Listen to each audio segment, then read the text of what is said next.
తాతగారు ఎలా అండి ఇవి? డజన్ 120 అండి.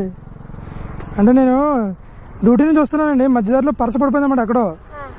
అయితే ఫోన్ స్విచ్ ఆఫ్ అయిపోయింది. కొంచెం మధ్యాహ్నం కంపెనీలో ఏం తినలేదు, ఆకలిగా ఉందన్నమాట. నా దగ్గర చూస్తే ఒక 5 రూపాయలు ఉన్నాయి. కొంచెం ఏదైనా ఇస్తారా తినడానికి? రేపు వచ్చినప్పుడు ఇచ్చేస్తాం మీద డబ్బులు.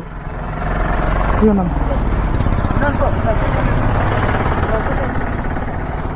థ్యాంక్ యూ అమ్మా, థ్యాంక్ యూ సో మచ్ అమ్మా.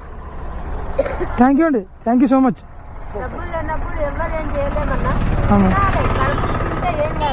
థ్యాంక్ యూ అండి.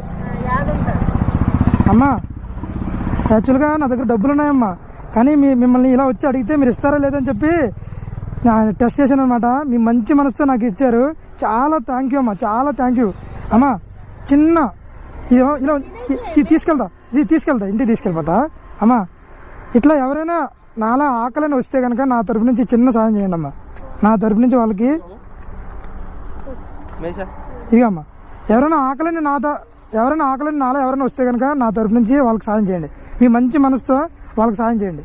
థ్యాంక్ యూ అమ్మా. ఎవరైనా నాలా ఆకలిని వస్తారు కదా, లేని వాళ్ళు ఎవరెవరు ఉంటారు కదా పాపం రోడ్డు మీద, వాళ్ళకి సాయం చేయండి. థ్యాంక్ యూ అమ్మా, థ్యాంక్ యూ సో మచ్.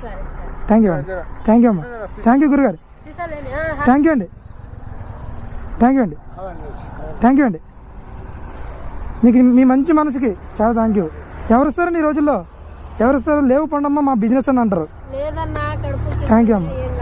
నేను మీ ప్రేమ తెచ్చారు కదా, చాలండి. థ్యాంక్ యూ, థ్యాంక్ యూ అమ్మా. చాలండి చాలమ్మా. థ్యాంక్ యూ అమ్మా, మీ మంచి మనసుకి మీ అందరికీ థ్యాంక్ యూ.